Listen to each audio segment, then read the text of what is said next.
I'm going to tell you something uncomfortable right away. On December 2nd, 1805, while the fog over the Pratzen Heights had not yet lifted, while 73,000 French soldiers stood in the dark chewing cold bread, Napoleon already knew he had won. Not intuition, not mysticism, not the military genius from a textbook. He knew because he had designed the trap himself, lured the Austrians and Russians into it himself, and allowed them to believe they had cornered him. That is Austerlitz. Not a clash of brave men, a contest of one mind against two armies and three monarchs. But let's step back first. Without context, Austerlitz is just a neat diagram with arrows. With context, it becomes the boldest performance in the history of warfare, where the director played the leading role and wrote the script at the same time. You are Napoleon Bonaparte, August 1805. 180,000 soldiers stand in the camp at Boulogne on the Channel coast. They have been there for 2 years. The objective is an invasion of England. The problem is the British fleet. You technically have a fleet as well. 33 ships of the line under Villeneuve. But Villeneuve was the kind of commander who probably inspired something close to professional boredom in British admirals. On October 21st, 1805, at Trafalgar, Nelson smashed that fleet to pieces. 22 French and Spanish ships captured or sunk. British losses, none. Nelson died too, but that was his personal matter. The naval war was over. Napoleon would never see the English coast. An ordinary man would have been discouraged. Napoleon turned his army around and marched toward Austria. It was not impulse or hysteria. It was calculation. By then, the Third Coalition had formed against France. Austria, Russia, Sweden, Naples, and Britain, with its endless money, handed out to anyone willing to fight Bonaparte. Pitt the Younger allocated subsidies to maintain 400,000 Allied troops. About £1.75 million sterling, a solid sum. Russia received its share. Austria received hers. Europe once again assembled to explain to Napoleon that he was an upstart who should sit quietly. Napoleon looked at the map and did what would later be called the Campaign of 1805, one of the swiftest military maneuvers in history before the age of motorized armies. The Grande Armée marched from the Channel to the Danube in 17 days. 7 corps moved in parallel, enveloping General Mack's Austrian army from the flanks. Mack is a story of his own. He managed to herd 60,000 men into Ulm, failed to understand they were surrounded, and on October 20th, 1805, surrendered the entire army without offering a real battle. 60,000 men. Capitulation. Without a fight. Napoleon personally accepted the surrender, looked at the Austrian officers, and, according to witnesses, struggled to keep a neutral expression. Mack stood there explaining that he had been betrayed, that circumstances had turned against him. Napoleon nodded. Mack was a fool, but a useful one. He opened the road to Vienna. On November 13th, 1805, the French entered Vienna without resistance. The Austrian court fled to Olmütz. Napoleon took up residence in Schönbrunn, the Habsburg summer palace. Good beds, good view, good cuisine. The symbolism was not bad either. The French upstart sleeping in the bed of the Holy Roman Emperor. Europe noticed. But here is the point. Vienna was not victory. Vienna was scenery. By then, the Allies had roughly 85,000 troops, about 25,000 Austrians, around 45,000 Russians under Kutuzov's overall command, plus guards, reserves, and units still arriving. Alexander I came to the army in person, Francis II as well. 2 emperors, 1 field marshal, and complete confidence that they were about to pin Napoleon to the wall. Kutuzov, incidentally, did not want to fight. Not at all. He insisted on retreat, on delay, on the idea that the French army was stretched thin, its communications overburdened, and that they simply needed to wait for the machine to begin to stall. Kutuzov was right. That is precisely why no one listened to him. Alexander I, in 1805, was 27 years old, elegant, liberal in ideas, and absolutely convinced he understood military affairs. He did not. Beside him stood the Austrian general Weyrother, who understood even less but produced a detailed battle plan with attractive arrows. The plan called for turning Napoleon's right flank. It looked logical. The French right was weaker. Fewer troops stood there. Weyrother was pleased. Alexander was pleased. At the Council of War, Kutuzov reportedly slept. At least Tolstoy later wrote so, and it is too good a detail to check. Napoleon, of course, knew about the plan. Not because he possessed intelligence at CIA levels. He had logic. He had deliberately weakened his right flank. Intentionally. He pulled troops away, left a thin line under Davout, creating the illusion of vulnerability. The Allies took the bait. He invited them there, and they went. It is called offering the cheek they wish to strike and then striking elsewhere. Elsewhere meant the Pratzen Heights, the key to the entire position. Whoever holds the heights controls the field. As the Allies shifted troops toward their left to outflank Davout, they stripped their center. Columns marched down from the Pratzen Heights toward the weak French right. Napoleon watched through a telescope from the Zuran Hill and waited. Morning of December 2nd. Fog, rising sun. He waited until the Allied columns had descended far enough and stretched thin enough. Soult's corps, about 16,000 men, advanced up the Pratzen Heights at 9 in the morning. Fast, very fast. The Allies did not grasp what was happening until the French already standing where their own columns had been minutes before. The center split. The Allied army became two isolated halves. The left still pressed Davout below. The right tried to act around Blasowitz. The center, gone. After that came the mechanics of defeat. The Allied right under Bagration held well, withdrew in order, moderate losses. It was the only part of the Allied army that behaved professionally. The left flank, the columns sent to outflank Davout, found themselves trapped between French forces on the heights above, Soult's corps on one side, and Davout below. Some attempted to retreat across the frozen ponds of Sachan and Munitz. Napoleon ordered artillery to fire on the ice. It cracked. How many drowned remains debated. Estimates range from 2,000 to 5,000. French accounts loved the detail and often exaggerated it. Austrian documents give lower figures. It happened, the scale is the question. By day's end, the Allies had lost about 36,000 killed, wounded, or captured, nearly 40% of their army. The French, about 9,000. 180 guns captured, 45 standards. Alexander I reportedly wept in the forest, seated beneath a tree. Not a metaphor. Eyewitness accounts from his entourage. Francis II requested an armistice the next day, and here is where it becomes most interesting. Austerlitz was not only a military victory, it was a financial and political instrument, used by Napoleon with the precision of a banker. On December 26, 1805, the Peace of Pressburg was signed. Austria lost Venice, Istria, Dalmatia, transferred to the Kingdom of Italy under Napoleon's control. Tyrol and Vorarlberg went to Bavaria, France's ally, plus an indemnity. 40 million florins, roughly 100 million francs. Enormous money. The French treasury at that moment was under chronic strain. Wars were outrageously expensive, loans from bankers rising. The Bank of France in 1805 had faced an acute liquidity crisis that nearly turned into scandal. Austerlitz resolved the budget problem in a single treaty, partially at least. The Holy Roman Empire ceased to exist on August 6, 1806. Francis II became simply Francis I, Emperor of Austria. A 1,000-year structure, the one that traced its lineage back to Charlemagne, was dissolved with a stroke of the pen. Napoleon did not force this directly. Francis abdicated the title himself, fully aware that keeping it after Austerlitz would have been pure farce. But Napoleon created the conditions that made it inevitable. At the same time, he was constructing the Confederation of the Rhine, 16 German states under French protection: Bavaria, Württemberg, Baden, Hesse, Berg, and others. It was a buffer. It was a network of allies. It was a reservoir of soldiers for the wars to come. Smart? Very. Sustainable? No. But that comes later. Now Russia. Because after Austerlitz, Alexander signed nothing. Nothing at all. Russian troops simply went home. No peace treaty. Napoleon proposed negotiations. Alexander refused. It was pride and calculation at once. Russia had lost no territory. The war had been fought far from Russian borders. And formally it could be presented as, well, an unfortunate foreign campaign. Some did exactly that. Tilsit came later, July 1807, after Napoleon crushed the Prussians at Jena and Auerstedt in October 1806.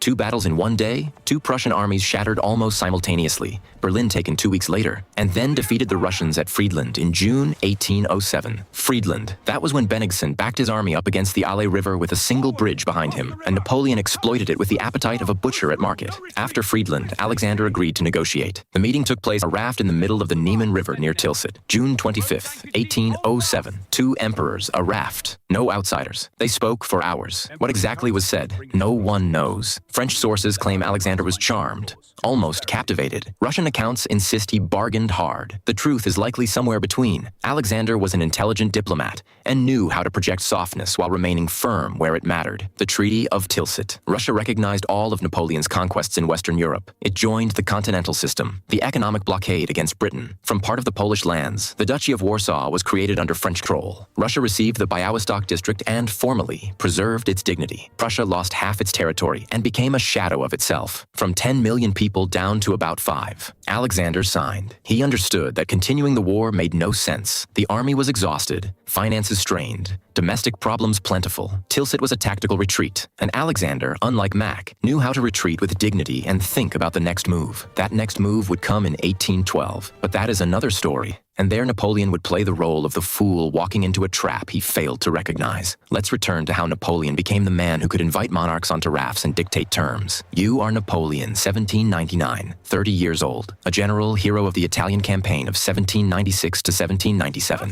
where with an army of ragged men, short on money and proper equipment, you defeated the Austrians and extracted indemnities of 45 million francs from northern Italy, enough to revive the French treasury. The Egyptian expedition of 1798 to 1799 was a spectacle of its own. You won the Battle of the Pyramids, lost the fleet at Abu Qir, Nelson again, attempted to take Acre, failed, left the army in Egypt and sailed back to France. It is called a strategic withdrawal, though the abandoned soldiers might have had a different term for it. France in 1799 was feverish. The Directory, 5 corrupt officials, governed the country with the elegance of a drunken accountant. The treasury was empty, the army dissatisfied, Jacobins growling on the left, royalists on the right, and everyone miserable. On November 9th to 10th, 1799, 18 Brumaire in the revolutionary calendar, Napoleon, with the support of Sieyès, Talleyrand, and his brother Lucien Bonaparte, staged a coup, not particularly elegant, in the Council of 500 deputies nearly tore him apart, and grenadiers had to be brought in. But the result was clear. The Directory abolished. Napoleon first consul. Effectively, dictator with a very attractive job title. The next 5 years were administrative work, usually skipped by romantics because there were no battles. A mistake. This is where the foundation was laid. The Civil Code of 1804, the Napoleonic Code, 2,281 articles regulating property, contracts, inheritance, marriage. It still functions in revised form in France, Belgium, Luxembourg, Quebec. The Bank of France founded in 1800, the Lycée system established in 1802, the Concordat with the Pope in 1801, reconciling with a Catholic Church nearly destroyed by the Revolution, the Legion of Honor in 1802. These were not random measures, but the construction of a machine that would fight for 10 years at full strain and still hold together. December 2nd, 1804, coronation at Notre Dame. Pope Pius VII came from Rome, personally, an act of symbolic humiliation so striking that Pius later tried to pretend nothing extraordinary had happened. According to legend, when the Pope was meant to place the crown, Napoleon took it himself and crowned himself, most likely a carefully staged gesture rather than a spontaneous act. The symbolism remains: I made myself, and I need no one's hand to do it. By Austerlitz, Napoleon approached not merely as a commander, but as a man who had built a state, an economy, an army, and a reputation. The Grande Armée in 1805 was not simply 180,000 men. These were soldiers who had spent 2 years in the Boulogne camp, drilled with almost obsessive consistency. Maneuvers, musketry, marches. By 1805, French infantry could cover 30 kilometers a day in full kit. That is substantial. For context, the Prussian army, considered the best in Europe, moved slower, thought slower, fought according to the schemes of Frederick the Great, who had died in 1786. In 1806, the Prussians fought with an army of the past against an army of the present. Napoleon did not invent anything fundamentally new. The divisional system, corps as semi-independent units, they existed before him. Artillery tactics, refined, not created from nothing. What he did was assemble everything into one coherent system and give it tempo. Speed was the weapon. While the enemy was still drafting plans at a council of war, a French corps was already standing where the plan said it would not be. At Austerlitz, it worked perfectly, because the enemy helped. Weyrother drafted the disposition. It assumed the French would remain where they were. They did not. Weyrother had not accounted for that. The plan was read aloud during the night before battle, for hours, while generals dozed. Kutuzov, by some accounts, really did sleep, not out of contempt, but because he understood that the plan would not save them. Being rested was more rational. The day after Austerlitz, Napoleon rode across the battlefield. It was standard procedure. He always did so.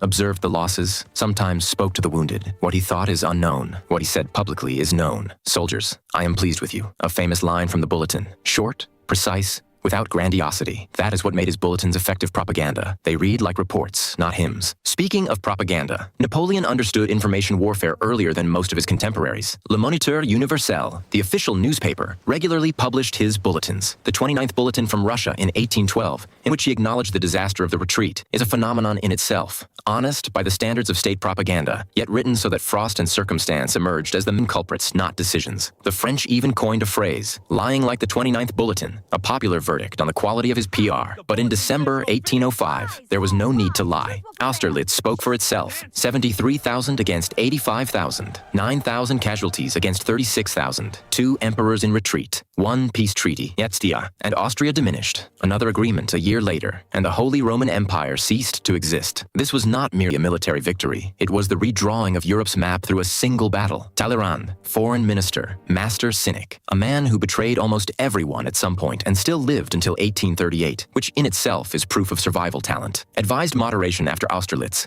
Do not destroy Austria completely. Preserve it as a counterweight to Russia in the east. Napoleon listened, adopted part of the advice, and still extracted the maximum. Talleyrand considered that a mistake and quietly began working for others. By 1808, he was meeting Alexander in Erfurt and, while drawing a salary from Napoleon, supplying the Russian emperor with information. That is called treason. Talleyrand called it serving Europe. Style. You are Napoleon. And there is a problem you may not be thinking about seriously enough. Every victory demands the next one. The system rests on success. The Confederation of the Rhine is loyal while you win.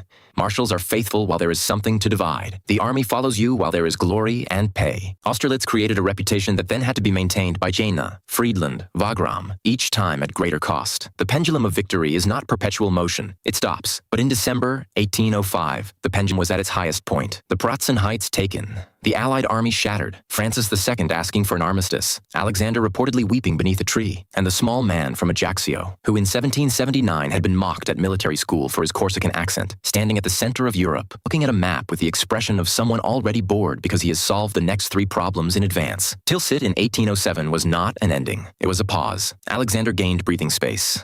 Napoleon gained an ally on paper. Both knew the value of that paper. The continental system suffocated Russian trade. Britain bought Russian flax, hemp, timber. Without that market, the Russian economy lost vital income. By 1810, Alexander began allowing British goods under neutral flags. Napoleon noticed. Relations deteriorated beyond repair. 1812 became the logical consequence. But 1812 was when the man who had won at Austerlitz with 73,000 marched into Russia with 600,000 and discovered that scale is not always advantage, that Moscow is not Vienna, and taking a capital does not compel peace if the opponent decides it is better to burn the capital than to negotiate. Kutuzov, the one ignored at Austerlitz, the one who supposedly slept at the council, accepted battle at Borodino, suffered heavy losses, did not win formally, but preserved the army, then retreated. Then the French entered a burning Moscow. Then came the frosts, then what is called the retreat from Moscow, though catastrophe is more accurate. Of 600,000, somewhere between 100 and 120,000 combat-effective troops emerged again by various estimates. The rest, losses from fighting, disease, cold, hunger, Cossack raids. That is not an army. That is the ruins of an army. Austerlitz and 1812 are the same man, the same mind, the same method. The difference is that at Austerlitz, the opponent miscalculated and Napoleon exploited it. In 1812, he miscalculated, and others exploited him. A symmetrical story with profoundly asymmetrical consequences. December 2nd, 1805. The son of Austerlitz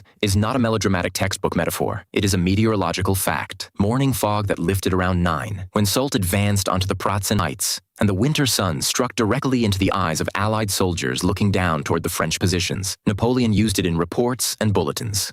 Later, in rhetoric, the son of Austerlitz became his personal symbol. In 1815, on the day of Waterloo, there was rain and fog all day. That is not a metaphor either. It is simply weather. Napoleon lost at Waterloo, abdicated, exiled to St. Helena, a small island in the South Atlantic, about 1,200 kilometers from the nearest African coast. He spent 6 years there, died May 5th, 1821. Official cause, stomach cancer. The arsenic poisoning theory resurfaces periodically. Elevated levels were found in his hair. No conclusive proof, but the theory survives because it is a good story. On St. Helena, he dictated his memoirs, constructed his myth consciously, with full awareness of what he was doing. Las Cases' Memorial of St. Helena became a bestseller after his death. There he appears as the victim of jealous Europe, a liberal reformer, defender of revolutionary principles. It was his final campaign, and in some sense his most successful. The Napoleonic legend outlived Napoleon by 2 centuries. In that legend, Austerlitz is the central chapter, justifiably, because there everything aligned. Precise calculation, rapid execution,